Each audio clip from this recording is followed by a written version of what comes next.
Habib jatuh di pangkuan Elsie. Detik itu mengubah segalanya. Tak ada yang menyangka. Seorang Habib yang selama ini dijunjung tinggi, terjatuh, tepat di pangkuan seorang wanita Elsie di tengah gemerlap dunia malam. Semua orang melihatnya sebagai skandal. Tapi siapa sangka, itu justru awal dari sebuah hidayah. Assalamualaikum warahmatullahi wabarakatuh. Semoga kita semua selalu diberi hati yang jernih dan dijauhkan dari prasangka buruk.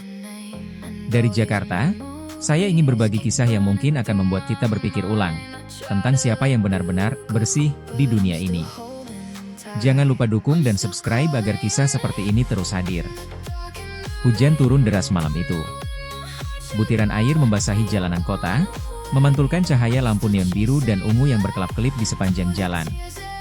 Suasana terasa dingin, bukan hanya karena cuaca, tapi karena ada sesuatu yang terasa asing, sesuatu yang tidak biasa bagi seorang Habib Rahman. Dengan langkah pelan dan wajah tertutup sorban putihnya, ia berdiri di depan sebuah bangunan megah yang penuh cahaya. Musik samar terdengar dari dalam, bercampur dengan suara tawa dan hiruk-pikuk dunia yang jauh dari kehidupan yang biasa ia jalani. Ia terdiam sejenak. Matanya menatap pintu besar itu, seolah sedang berperang dengan dirinya sendiri. "Ya Allah, kuatkan langkahku," bisiknya pelan. Ia tidak datang untuk menikmati dunia itu. Ia datang untuk mencari seseorang, seorang pemuda yang dikabarkan tersesat dan tak pulang berhari-hari. Dengan napas panjang, ia melangkah masuk. Begitu pintu terbuka, dunia yang berbeda langsung menyambutnya. Lampu-lampu berwarna menyilaukan mata, musik berdentum keras, dan orang-orang bergerak tanpa arah di bawah kilatan cahaya. Beberapa orang langsung menoleh. Penampilan Habib Rahman begitu kontras dengan tempat itu. Jubah putihnya tampak seperti cahaya di tengah gelapnya suasana. Bisikan mulai terdengar. Itu siapa?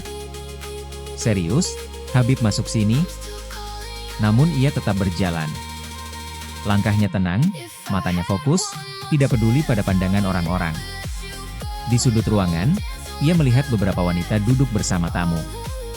Tawa mereka terdengar dibuat-buat, senyum mereka tampak dipaksakan. Namun satu sosok menarik perhatiannya. Seorang wanita muda, duduk diam di antara keramaian. Ia tersenyum, tapi matanya kosong. Wanita itu adalah Laila. Untuk sesaat, waktu terasa melambat. Tatapan Habib Rahman tertuju padanya, bukan karena penampilannya, tapi karena luka yang ia lihat di balik matanya. Namun sebelum ia sempat melangkah lebih dekat, sesuatu terjadi. Lantai yang basah karena sepatu-sepatu pengunjung membuat pijakan menjadi licin. Dalam satu langkah yang tergesa, Habib Rahman kehilangan keseimbangan. Tubuhnya condong ke depan, dan dalam hitungan detik, ia jatuh. Orang-orang terkejut. Dan tanpa bisa ia hindari, ia jatuh tepat di pangkuan Laila. Suasana mendadak hening. Musik masih berdentum, tapi bagi mereka berdua, dunia seperti berhenti. Tatapan mereka bertemu. Tidak ada tawa. Tidak ada ejekan. Hanya keheningan, dan dua pasang mata yang saling membaca sesuatu yang tak bisa dijelaskan. Dan di detik itulah, takdir mulai bergerak. Suasana masih terasa ganjil setelah kejadian itu. Habib Rahman segera bangkit dengan sedikit canggung. Sorbannya sedikit bergeser, namun wajahnya tetap tenang, meski sorot matanya menyimpan keterkejutan yang dalam. Orang-orang di sekitar mulai berbisik, bahkan beberapa mengeluarkan ponsel untuk merekam. Bagi mereka, ini tontonan langka. Seorang Habib jatuh di pangkuan seorang wanita Elsie. Namun yang berbeda, Laila tidak tertawa. Ia hanya menatap pria itu dengan mata yang perlahan berubah lembut. "Maaf, saya nggak sengaja," ucap Habib Rahman pelan. Laila menggeleng. Dengan suara yang hampir tak terdengar, ia berkata, "Tidak apa-apa, Pak. Anda tidak terluka?" Pertanyaan itu sederhana, tapi anehnya, terasa sangat tulus. Habib Rahman menatapnya sejenak. Di tempat seperti ini, ia sudah siap menghadapi ejekan, tawa, bahkan penghinaan. Namun yang ia temukan justru kepedulian. Ia duduk perlahan di kursi di samping Laila, mengabaikan pandangan orang-orang. Nama kamu siapa? Tanyanya lembut. Laila terdiam sejenak. Seolah pertanyaan itu terlalu sederhana, tapi terlalu lama tidak ia dengar. Laila, jawabnya akhirnya. Habib Rahman mengangguk pelan. Laila, kamu di sini sudah lama? Pertanyaan itu membuat senyum tipis di wajah Laila berubah. Matanya meredup. Cukup lama, sampai saya lupa rasanya pulang dengan hati tenang, jawabnya lirih. Musik masih berdentum, orang-orang masih tertawa, tapi di sudut kecil itu, seolah dunia berubah. Habib Rahman tidak langsung memberi nasihat. Ia hanya diam, mendengarkan. Dan itu, adalah sesuatu yang tidak pernah Laila dapatkan. Selama ini, banyak pria datang. Banyak yang berbicara, tertawa, bahkan mengaku peduli. Namun tidak ada yang benar-benar mendengarkan. Air mata perlahan menggenang di matanya. Aneh ya, Laila tersenyum pahit. Di tempat seramai ini, justru saya paling kesepian. Kalimat itu menancap dalam di hati Habib Rahman. Habib Rahman menarik napas pelan. Kamu tahu, katanya perlahan, tidak semua orang yang terlihat bahagia, benar-benar bahagia. Laila menatapnya. Untuk pertama kalinya, ia merasa seseorang mengerti. Tanpa sadar, air matanya jatuh. Ia segera mengusapnya, mencoba tetap tersenyum seperti biasa. Namun kali ini, ia gagal. Kalau saya ingin keluar dari sini, suaranya bergetar, apa masih ada jalan untuk saya? Pertanyaan itu, bukan sekadar kata-kata. Itu adalah jeritan hati yang sudah lama terkubur. Habib Rahman tidak langsung menjawab. Ia menatap Laila dengan dalam, seolah melihat masa lalunya, lukanya, dan harapannya sekaligus. Lalu dengan suara tenang, ia berkata, selama kamu masih ingin berubah, pintu itu tidak pernah tertutup. Kalimat sederhana. Namun bagi Laila, itu seperti cahaya pertama setelah sekian lama hidup dalam gelap. Dan di malam itu, untuk pertama kalinya, ia tidak merasa sendirian. Malam itu belum berakhir, tapi bagi Laila, segalanya sudah terasa berbeda. Ia masih duduk di tempat yang sama, di tengah gemerlap lampu dan suara musik yang memekakan telinga. Namun kini, hatinya tidak lagi kosong seperti biasanya. Di depannya, Habib Rahman duduk dengan tenang. Tidak menghakimi. Tidak memaksa. Hanya hadir. Dan itu saja sudah cukup untuk membuat pertahanannya runtuh. Laila menunduk.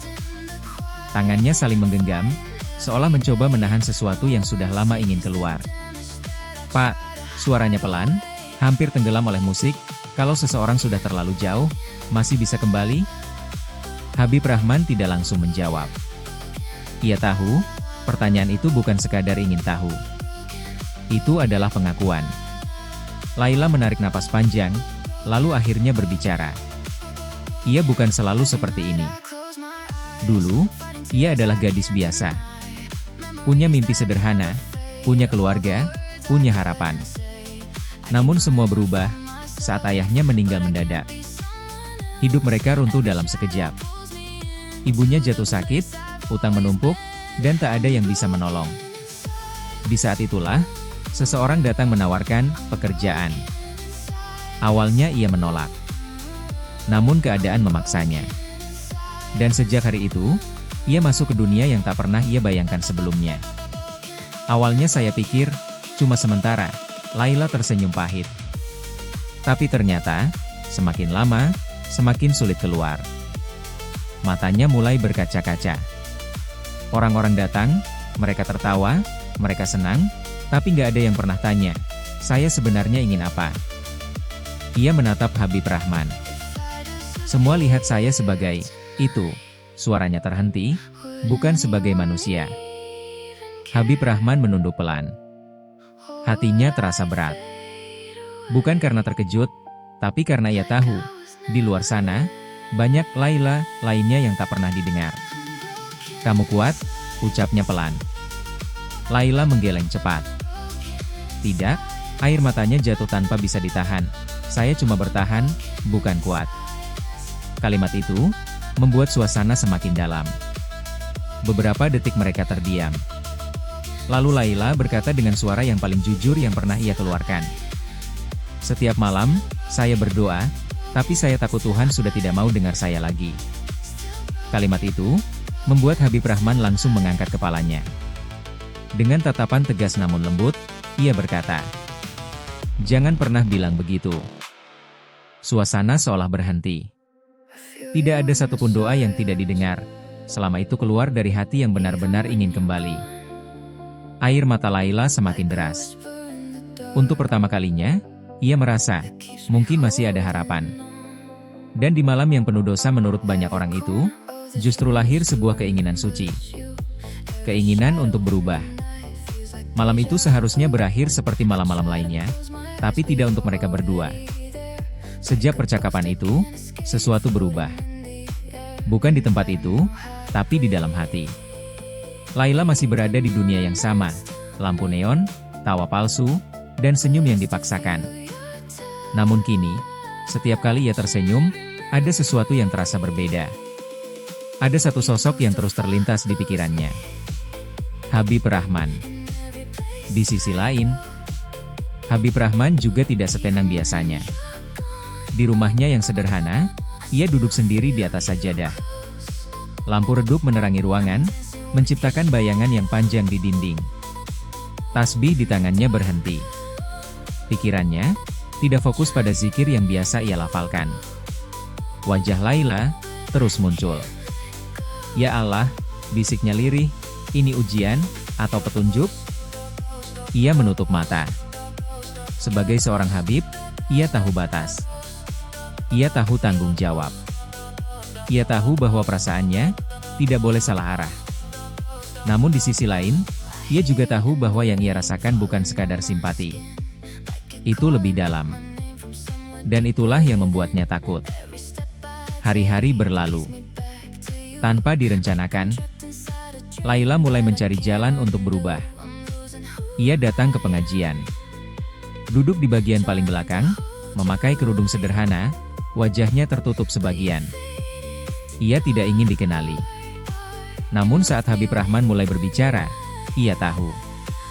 Ia merasakan kehadirannya.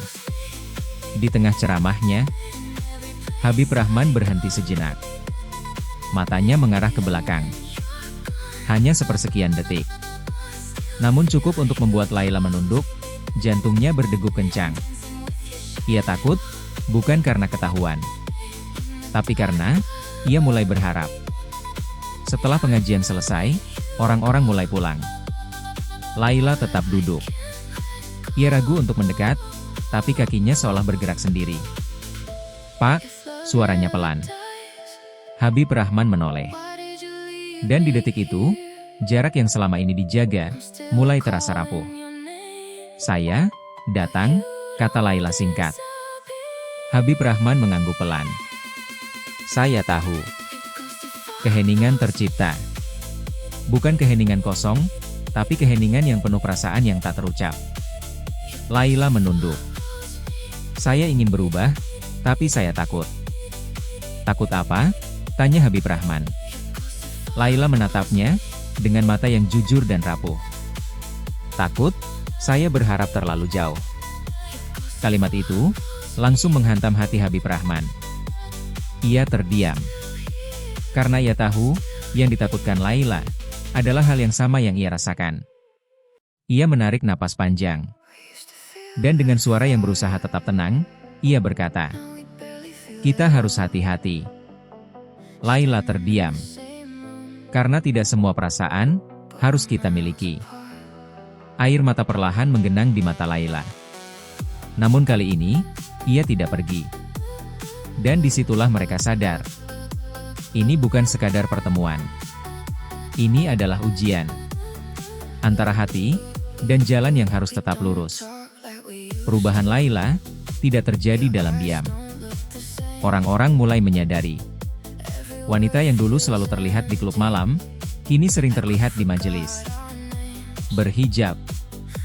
Duduk tenang. Menunduk. Namun dunia tidak mudah menerima perubahan. Itu bukan yang di klub itu ya? Serius dia sekarang ikut pengajian? Pura-pura alim paling. Bisikan itu terdengar pelan, tapi cukup untuk melukai. Laila mendengarnya. Setiap kata seperti menusuk perlahan. Namun ia diam. Bukan karena tidak sakit, tapi karena ia tahu ini harga dari sebuah perubahan. Di sisi lain, Habib Rahman juga mulai merasakan tekanan. Beberapa jamaah mulai bertanya, "Habib, benar itu wanita yang dulu di tempat itu? Kenapa dibiarkan ikut di sini?" Takutnya merusak suasana. Pertanyaan-pertanyaan itu datang, dibungkus dengan kekhawatiran, namun penuh prasangka.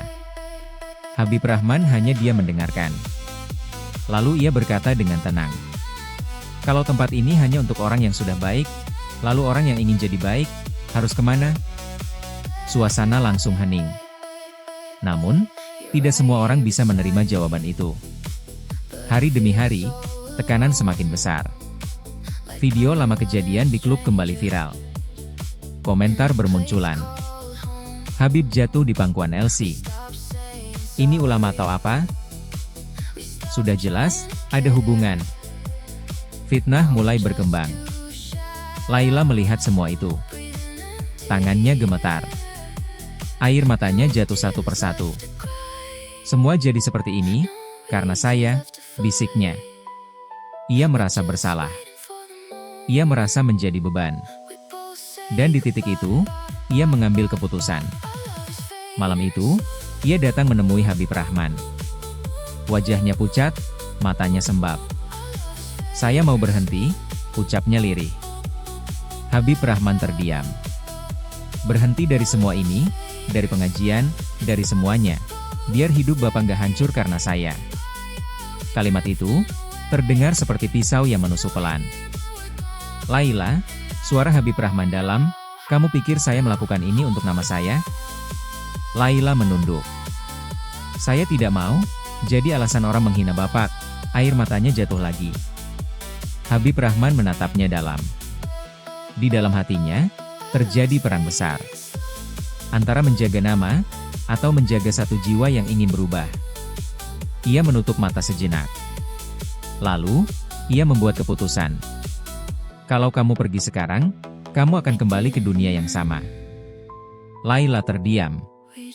"Tapi kalau kamu tetap di sini, kita harus siap kehilangan segalanya." Air mata mereka sama-sama jatuh. Ini bukan lagi tentang perasaan. Ini tentang pilihan hidup. Dan di malam itu, mereka berdiri di persimpangan. Bertahan, dan menghadapi dunia. Atau pergi, dan kembali ke masa lalu. Malam itu, menjadi titik penentu. Laila berdiri dengan air mata yang tak berhenti. Di hadapannya, Habib Rahman menatap dengan penuh keteguhan, meski hatinya sendiri bergetar. Dunia seakan menunggu keputusan mereka. Pergi, atau bertahan. "Kalau saya tetap di sini," suara Laila bergetar, "Bapak siap kehilangan segalanya?" Habib Rahman tidak menjawab dengan kata-kata. Ia hanya mengangguk pelan. Satu anggukan sederhana, yang mengandung keberanian besar. Air mata Laila jatuh semakin deras. Untuk pertama kalinya, ia merasa ada seseorang yang benar-benar memilihnya. Bukan karena masa lalunya, tapi karena masa depannya. Hari-hari berikutnya, tidak mudah. Fitnah semakin keras. Beberapa jamaah menjauh. Undangan ceramah mulai berkurang. Nama Habib Rahman, yang dulu dihormati, perlahan dipertanyakan. Namun ia tetap berjalan. Tanpa marah. Tanpa membalas. Sementara itu, Laila benar-benar berubah. Ia meninggalkan dunia lamanya sepenuhnya. Tidak ada lagi klub malam. Tidak ada lagi kehidupan palsu. Ia mulai dari nol. Belajar. Beribadah. Menata hidup yang dulu hancur. Namun satu hal yang paling berubah, adalah caranya melihat dirinya sendiri. Suatu hari, Laila berdiri di depan cermin. Bukan lagi sebagai Elsie, tapi sebagai wanita yang sedang memperbaiki diri.